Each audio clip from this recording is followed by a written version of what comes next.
तो घर की कंस्ट्रक्शन में आप बेवकूफ बनते हो जब इलेक्ट्रिक का काम चल रहा होता है, बिजली का काम, वहां काफी ज्यादा मिस्टेक कर देते हैं। 10 से 15 मिस्टेक मैं आपको बताऊंगा।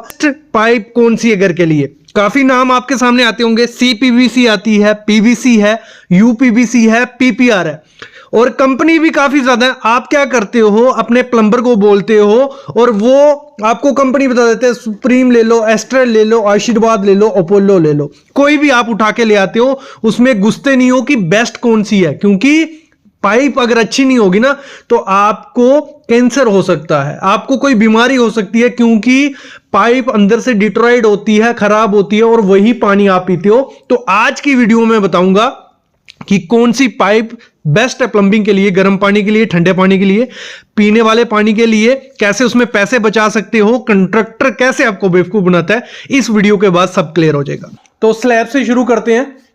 हमारी जो कंड्यूट पाइप होती है, आपको पता है उसकी क्वालिटी कैसे होती है? मतलब कोई भी कंड्यूट पाइप आपके छत पे लगा देंगे तो आपको क्या पता चलेगा, नहीं आइडिया लगेगा। देखो, कंड्यूट पाइप अगर अच्छे से नहीं लगाई होगी, जब कंक्रीट उस पे किया जा रहा होता है तभी वो टूट जाती है और उसके अंदर कंक्रीट चला जाता है, आपकी वायरिंग पूरे घर में नहीं घूम पाती, बहुत दिक्कत रहती है। तो हमेशा जब भी कंड्यूट पाइप, जो आपको पीवीसी की कंड्यूट पाइप आती है, उसको लेने का तरीका पता होना चाहिए। पहले तो मैं ये कहूंगा, लोकल कंपनीज की मत लो, क्योंकि उसमें वो क्वालिटी नहीं होती है। जब भी आपको कंड्यूट पाइप लेनी है, उसमें ये 10 चीजें चेक करना, जहां अपने कॉन्ट्रैक्टर को बता देना हमें यही कंड्यूट पाइप चाहिए। सबसे पहली चीज होती है आईएस मार्क। आजकल कोई भी डाल रहा है, लोकल कंपनी भी डाल देती है, जिन्होंने लिया भी नहीं है वो भी आईएस मार्क डाल देती हैं। आईएस मार्क देखना है, लेकिन उस पर लिखा होना चाहिए 9537। अगर आईएस 9537 लिखा है तो अच्छी बात है, कोई दिक्कत नहीं है। ट्रेडमार्क होना चाहिए जो भी कंपनी है। मैं तो अगर टॉप कंपनीज का आपको बोलूंगा तो आपको मेरे ख्याल में उन्हीं का लेना चाहिए। प्लास्टो होगी, एंकर होगी, फिनोलेक्स होगी, पॉलीकैब होगी, डायमंड होगी, प्रिसीजन होगी। इन किसी भी कंपनी का लोगे आपको अच्छा मिलेगा।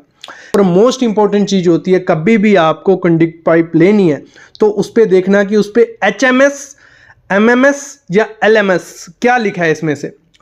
तो ये होता है हाई मैकेनिकल स्ट्रेंथ, मीडियम, लो। मतलब इन पे आपको मैं कहूंगा, अगर अपने घर में आप लगवाने जा रहे हो तो जो HMS या MMS उस पर लिखा है तो वो लिखना है। इससे इसका मतलब क्या है? देखो, इसका मतलब ये होता है कि उस पाइप की थिकनेस कितनी है। जितनी मोटी थिकनेस होगी वो पाइप उतनी स्ट्रेंथ होगी, उसकी उतनी ज्यादा लाइफ होगी। जब भले उस पर चलो, भले उस पर कंक्रीट गिरेगा, वो टूटेगी नहीं। तो आपको हमेशा क्या लेनी है? MMS या HMS। LMS भी ले लो, लेकिन LMS किसकी लेनी है? ब्रांडेड कंपनी की, एंकर की, फिनोलेक्स की, पॉलीकैब की, वो ले लो। लोकल कंपनी में ना आपको HMS दिखेगा, ना MMS, ना LMS। वो सिंपल, वो तो 1 mm थिकनेस वाली पाइप ले आती हैं, 1.5 mm थिकनेस वाली पाइप, तो वो थोड़े टाइम बाद टूट जाती है। इवन जब हम साइड पे काम कर रहे होते हैं, मतलब लोग उस पर लेबर चल रही है, कंक्रीट कर रही है, तो पाँव रखते रखते ही टूट गई होती है। ये चीज़ मोस्टली आप देखना लोकल कंपनी की पाइप का यही होता है। तो आपको हमेशा अपनी पाइप जो भी लाओगे उस पर देखना है, एक तो आईएस मार्क 9537 लिखा होना चाहिए, दूसरा उस पर HMS, MMS या LMS, ये 3 में से एक वर्ड तो लिखा होना चाहिए। क्योंकि देखो, अगर हम 20 mm की पाइप लगाते हैं, ठीक है भाई, 20 mm की एक अच्छी पाइप है, आप छत पे लगाते हो, तो उस पे अगर LMS लिखा है तो मिनिमम वो 2.9 मतलब 3 mm थिकनेस है। अगर 3 mm थिकनेस होगी तो कोई दिक्कत नहीं आने वाली, बहुत अच्छी स्ट्रेंथ है। अगर MMS होगी 3.1, HMS होगी 4.2, इतनी थिकनेस मिलके तो अच्छी कंपनी की होगी। जो दीवारों पे कंडक्ट पाइप लगती है इलेक्ट्रिक के लिए, वो आप कोई भी लगा दो, मतलब लोकल कंपनी की भी लगा दोगे, मैं उसके लिए नहीं मना नहीं करूंगा। लेकिन जब भी स्लैब के लिए लगानी है, आपको एक कंपनी देखनी है और ये ग्रेड जरूर देखना है, ठीक है। ये चीज बहुत इंपॉर्टेंट चीज थी, ये बहुत बड़ी गलती होती है। ठेकेदार यहीं आपको बेवकूफ बना सकते हैं कि ये क्वालिटी की, जब इलेक्ट्रिक का वर्क होगा तो वो दिक्कत तो आएगी आएगी अगर पाइप टूट गई होगी। जब भी आपको जो देखो, ऊपर हमारे क्या लगते हैं, फैन बॉक्स भी लगेंगे, ठीक है। जो फैन बॉक्स लगेंगे उसकी जो हाइट होगी, डेप्थ होगी, वो मैं कहूँगा 2 इंच, 2.5 या 3 इंच। 3 इंच से ज़्यादा थिकनेस अगर करने जाओगे तो मेरे ख्याल में तो वो कबाड़ा है, क्योंकि उस जगह पे कंक्रीट आएगा ही नहीं, ठीक है। हम स्लैब की थिकनेस कितनी रखते हैं? 5 से 6 इंच। और अगर वहाँ फैन ही आपको 4-5 इंच का लगा दिया तो फैन तो ऊपर रहेगा, वो धीरे धीरे सड़ता जाएगा, वो जगह सड़ जाएगी और लीकेज के चांसेस मोस्टली देखना, कई लोगों के घर में पंखों से जगह से पानी आता है, तो यही मेन कारण होता है। तो फैन बॉक्स जो भी चीज़ रखनी है आपको, वो 2 से 3 इंच से, 3 इंच में ज़्यादा बोल रहा हूँ, 2.5 इंच तक रखो, उससे ज़्यादा नहीं रखनी है। और अगली चीज क्या देखनी है, जैसे यहाँ जरी की जा रही है दीवार पे, ठीक है, आपको कंडक्ट पाइप डालनी है जरी के लिए। जब कंडक्ट पाइप डालनी है आपको, जो जरी मारनी है वो इतनी होनी चाहिए, अगर 20 mm की पाइप उसमें घुसा रहे हो तो 2 mm पाइप के ऊपर 2 mm जगह बचनी चाहिए कि प्लास्टर उसके ऊपर आ जाए, ठीक है। अगर वो पूरा फेस टू फेस रखोगे कंडक्ट पाइप तो बाद में क्रैक आना ही आना है उधर, और प्लास्टर चिपकता भी नहीं है उधर, उधर क्रैक रहता ही रहता है। तो आपको जब भी जरी मारनी है थोड़ी डेप्थ तक मारो, कंडक्ट पाइप डालो, ठीक है। डाल दी कंडक्ट पाइप, 2 mm जगह होगी, वहां प्लास्टर मार दो, 1:3 का माल बना के मारना है, ठीक है।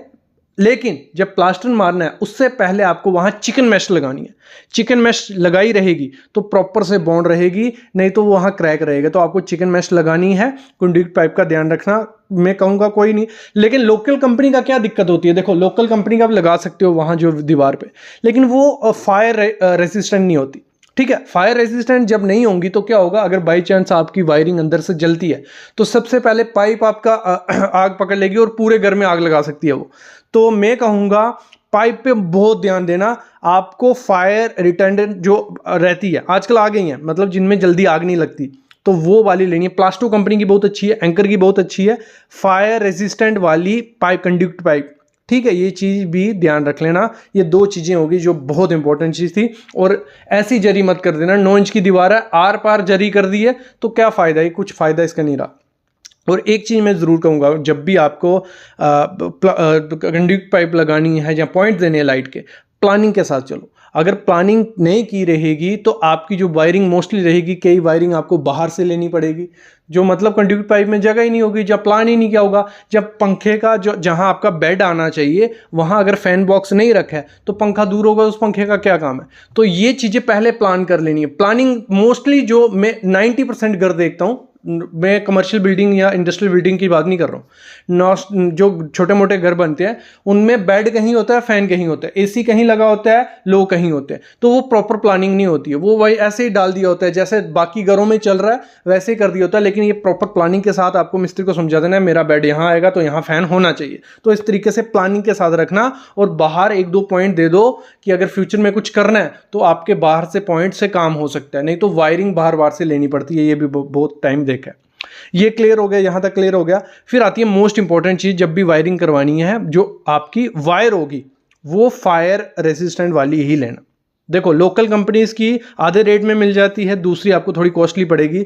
जैसे सिस्का की वायर होगी, हैवल्स होगी, आरआर होगी, वी गार्ड होगी, पॉलीकैब होगी, इनकी वायरिंग थोड़ी महंगी आती है। क्यों महंगी आती है? क्योंकि इन पे काफ़ी टेस्ट किए जाते हैं, काफ़ी इनको देखा जाता है कि कहीं आग तो नहीं लग रही। तो आपको हमेशा जो भी वायरिंग लेनी है वो आपको लेनी है FR या FRLS। क्या हो गया FR, क्या हो गया फायर रेजिस्टेंट वायर। तो फायर रेजिस्टेंट कुछ हद तक आपकी जो फायर आग लगने की चांसेस होते हैं वो कम होते हैं। कभी कभार हमारी वायरिंग बहुत गर्म हो जाती है, अगर लोकल कंपनी रहेगी वो आग पकड़ लेगी जल्दी। तो ये FR या FRLS ये देख लेना जब भी वायरिंग लोगे। और थिकनेस बहुत इंपॉर्टेंट चीज़ है, ये तो आपका इलेक्ट्रिशियन कर ही देगा वैसे, लेकिन थिकनेस भी प्रॉपर से देना। 1.5 mm हो गया, 2.5 mm या 4 mm, तो ये प्रॉपर से देना कि अगर आपके लाइट फैन ये सब चीज़ें हैं तो 1.5 mm दे दो, 2.5 mm वहाँ दो जहाँ हैवी इंस्ट्रूमेंट यूज़ होने वाला है, माइक्रोवेव हो गया, फ्रिज हो गया, ये सब चीज़ें। और जहाँ AC यूज़ होने वाला है वहाँ 4 mm वाली वायर दोगे तो बहुत अच्छा रहेगा। कि ये देखो ज़्यादा एक्स्ट्रा सेफ्टी के लिए लेना होता है। ऐसे तो आपकी 1 mm के पॉइंट पे भी चल जाएगा या 1.5 के भी चल जाएगा, तो लेकिन एक्स्ट्रा सेफ्टी लोगे तो फ्यूचर के लिए, एक दिन के लिए तो घर बनाने नहीं है, 60 से 70 साल हमें वो घर रखना है। तो वायरिंग रोज़ चेंज करोगे नहीं, तो इस समय अगर अच्छे से क्वालिटी का लगा दोगे तो बाद में दिक्कत नहीं आने वाली है। ये चीज़ भी ध्यान रखनी है। और जॉइंट जितने कम हो सके उतने जॉइंट कम दो, क्योंकि जब हम जॉइंट देते हैं टेप लगाते हैं उसके ऊपर, और टेप की लाइफ कोई ज़्यादा थोड़ी है, उसमें जो गम लगा है वो कितने साल चलेगा। जब वायरिंग हीट होती रहेगी, आपकी वायरिंग हीट हो रही है बार बार क्योंकि हाई वोल्टेज हो रही है, जो भी हो रहा है हीट हो रही है, तो वो टेप निकलती है और वहाँ से जहाँ जॉइंट होगा वहाँ हीट ज़्यादा प्रोड्यूस होगी, वहाँ आग लगने की चांसेस ज़्यादा है। हमने कंडक्ट पाइप अच्छी लगाई थी तो आग आगे नहीं बढ़ेगी, हमने वायर अच्छी लगाई थी फायर रेजिस्टेंट तो आग आगे नहीं बढ़ेगी। तो बहुत इंपॉर्टेंट चीज़ थी। सबसे पहली चीज़ समझो, 4 किस्म की पाइप हम यूज करते हैं, PVC, UPVC, CPVC और PPR। PPR पाइप समझ लो पहले क्या है। PPR पाइप वो थी जो पहले यूज की जाती थी, उसकी लाइफ बहुत होती थी, 50 से 100 साल तक वो चलती थी। हॉट वाटर उसमें ले सकते थे, 95 डिग्री तक वो पानी झेल सकती थी टेम्परेचर, फिर उसमें ठंडा पानी, गर्म पानी सब कुछ होता था। लेकिन उसमें एक दिक्कत थी, उस पाइप को लगाने का झंझट बहुत था, लेबर बहुत टाइम लगाती थी। पहले उस पाइप को जॉइंट जहां से करना होता गर्म करनी पड़ती थी, फिर उसको जॉइंट लगता था, तो उसको हमने लाइन से निकाल दिया। पीपीआर हम यूज ही नहीं करते। अभी ऑप्शन बचा हमारे पास PVC, UPVC, CPVC. PVC pipe क्या हो गया, वो अच्छी नहीं है हमारी हेल्थ के लिए, उसको हम पीने के लिए यूज नहीं कर सकते, ना उसमें ज्यादा गर्म पानी यूज कर सकते हैं, ना ठंडा पानी, तो वो दिक्कत देती है। पीवीसी को भी निकाल दो। पीवीसी वहां यूज करनी है हमारी किचन की लाइन हो गई, बाथरूम की लाइन हो गई, पानी बाहर मतलब ड्रेनेज के लिए यूज कर लो पीवीसी। अब बचती है यूपीवीसी और सीपीवीसी। दोनों में से बेस्ट कौन सी है? दोनों अपनी जगह बेस्ट है और इनको लेने से पहले ध्यान देना पड़ेगा। सबसे पहले मैं बता दूं, जो सीपीवीसी है वो बेस्ट है आपके घर के लिए, लेकिन थोड़ा आपकी पॉकेट पे वो हावी होगी, थोड़ी खर्चीली होती है, वो महंगी होती है, लेकिन बेस्ट होती है। क्यों बेस्ट होती है? उसमें गर्म पानी भी जा सकता है, भले आप उसको अपने बाथरूम के लिए यूज करो, भले किचन के लिए यूज करो, भले सोलर के लिए यूज करो, मतलब जो ऊपर से सोलर का पानी आपका गर्म होके आएगा, मतलब वो बेस्ट है। हॉट वाटर कोल्ड वाटर दोनों के लिए सही है ना। उसमें आपका देखो बाकी पाइप्स में क्या होता था, अगर उसमें पानी जो आता है हमारा साफ क्लीन पानी तो नहीं होता, नहीं है, साल्ट भी होता है, बैक्टीरिया भी होते हैं, तो वो क्या करते थे, पाइप को अंदर से मतलब गलाते जाते थे, थोड़ा थोड़ा वो पार्टिकल जमता जाता था और आपके घर में गंदा पानी आता था, आपको पीने को गंदा पानी मिलता था, नहाने को गंदा पानी। लेकिन सीपीवीसी में ये सब चीजें नहीं होती है, आपको बैक्टीरिया फ्री पानी उसमें मिलता है और लो केमिकल रेसिस्टेंट होता है। कोई केमिकल भी आ जाए उस पाइप में तो वो भी पाइप को खराब नहीं करेगा। तो मेरे ख्याल में घर के लिए सबसे अच्छा है सीपीवीसी पाइप, जिसकी लाइफ 50 से 70 साल है। एक बार अच्छे से लगा दिया तो कोई दिक्कत नहीं आने वाली है। आपको क्या करना है, आपकी जो भी बाथरूम की फिटिंग होगी इनबिल्ट अंदर दीवार पे, तो उसमें आपको सीपीवीसी यूज करनी है, क्योंकि गर्म गीजर का पानी भी आएगा, ठंडा पानी भी आएगा। मतलब 90 प्लस डिग्री सेल्सियस अगर पानी गर्म आ गया तो इस पाइप को कुछ नहीं होने वाला, और ठंडा तो कोई दिक्कत नहीं है, इतना ज्यादा बर्फ वाला पानी तो आने ही नहीं वाला, ठीक है। और यूपीवीसी पाइप हमें वहां यूज करनी है जहां हमें गर्म पानी नहीं हो, क्योंकि अगर हमें खर्चा बचाना है तो हमें सीपीवीसी भी यूज करनी है, यूपीवीसी भी। तो यूपीवीसी आपको वहां यूज करनी है जहां गर्म पानी नहीं होगा, जहां हमें पीने के लिए पानी यूज नहीं करना है, तो वहां पे हम यूपीवीसी कर लेंगे तो वो बेस्ट रहेगा। सीपीवीसी पाइप में एक चीज और है, आपको जब भी पाइप लेनी है तो आपको एक चीज चेक करनी है, एसडीआर। एसडीआर क्या होता है? एसडीआर से ही कॉन्ट्रैक्टर आपको बेवकूफ बना देता है। देखो आप ब्रांड चूज कर लेते हो कि सर हमें एस्ट्रल की पाइप या अपोलो की पाइप लगानी है घर पे, वो बोलता है ठीक है कोई दिक्कत नहीं है, लेकिन वो एसडीआर मतलब ज्यादा लगा देता है, सॉरी एसडीआर 13 कर लेता है वो। एसडीआर 13 क्या हो गया या 17 क्या हो गया, ये क्या है कुछ समझ नहीं आ रहा ना, मैं समझाता हूं। देखो एसडीआर 6, एसडीआर 7 या एसडीआर 11, ये ऐसे एसडीआर हो गए, मतलब इनकी फुल फॉर्म में तो मैं किसी की बोलूंगा ही नहीं आपको, क्योंकि हमारे काम की नहीं है फुल फॉर्म कोई, ठीक है।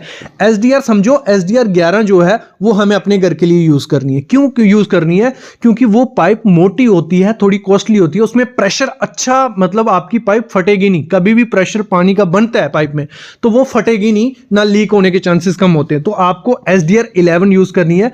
कॉन्ट्रैक्टर क्या करते हैं, आपको बोल देते हैं कि हम एस्ट्रल की यूज करेंगे, लेकिन वो एसडीआर 13.5 यूज कर देते हैं या एसडीआर 17। उसमें क्या होता है, वो पतली पाइप होती है, सस्ती मिलती है, उसमें ना प्रेशर अगर ज्यादा हो गया तो वो लीकेज के चांसेस बन जाते हैं। अगर थोड़ी ज्यादा जोर से चोट लग गई कभी तो वो लीकेज टूटने के चांसेस होते हैं। तो आपको एसडीआर 11, उससे कम की तो हमें इतनी जरूरत नहीं होती घर के लिए, लेकिन एसडीआर 11 देख लेना, वही आपको पाइप यूज करनी है। और कॉन्ट्रैक्टर यहां आपको बेवकूफ बना देते हैं ये चीज भी। और साथ ही साथ आप हमेशा याद रखना, जब भी फिटिंग करवाओ, भले वो सीपीवीसी की हो भले यूपीवीसी की, जिस ब्रांड की, अच्छे ब्रांड की लेना, लोकल ब्रांड की कभी नहीं लेना, क्योंकि कंपोजिशन अच्छी नहीं होती है। तो आप जब ब्रांडेड लेते हो, भले आपने सुप्रीम की ली, ठीक है, जो उसको सॉल्वेंट होगा जिससे पाइप वो चिपकेगी, क्योंकि हमें जॉइंट तो देने पड़ेंगे, एल्बो डालने पड़ेंगे, टी डालने पड़ेंगे।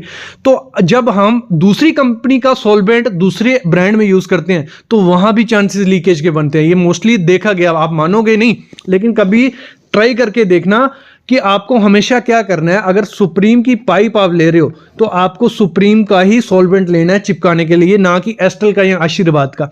तो ये चीजें भी ध्यान देनी है जब भी आपको अपने घर में प्लम्बिंग करवानी है, जहां प्लम्बिंग पाइप खरीदने जाना है।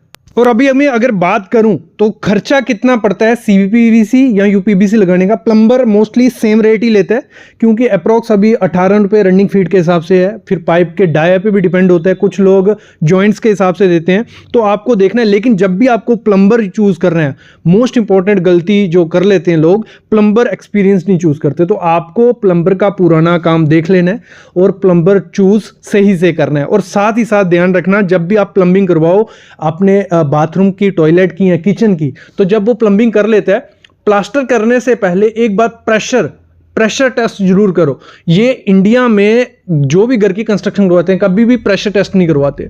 प्रेशर टेस्ट नहीं करवाओगे तो आपको कभी नहीं पता चलेगा कि कौन से जॉइंट में लीकेज है। प्रेशर टेस्ट क्या होगा? एक छोटा सा इंस्ट्रूमेंट आता है, इंस्ट्रूमेंट नहीं भी होगा, आपको क्या करना है, प्रेशर से उस पूरी लाइन में पानी दौड़ाना है। वो सिंपल प्रेशर से पानी दौड़ा के देख देते हैं, आपको दिखा देते हैं, देखो कहीं से लीकेज नहीं है, तो बाद में दिक्कत आती है। तो आपको उनको बोलना है वो इंस्ट्रूमेंट ले आओ, पानी डाला जाता है और प्रेशर से पानी उसमें भरा जाता है पाइप में, तो उससे हमें आइडिया लग जाता है कि कहां से पानी लीक हो रहा है। और तब आप नहीं देखते हो, उसके बाद प्लास्टर कर दिया जाता है, टाइल लगा दी जाती है, और थोड़े दिनों बाद क्या देखते हो आप, आपके बाथरूम में, टॉयलेट में लीकेज हो रही है। तो ये बहुत बड़ी दिक्कत होती है।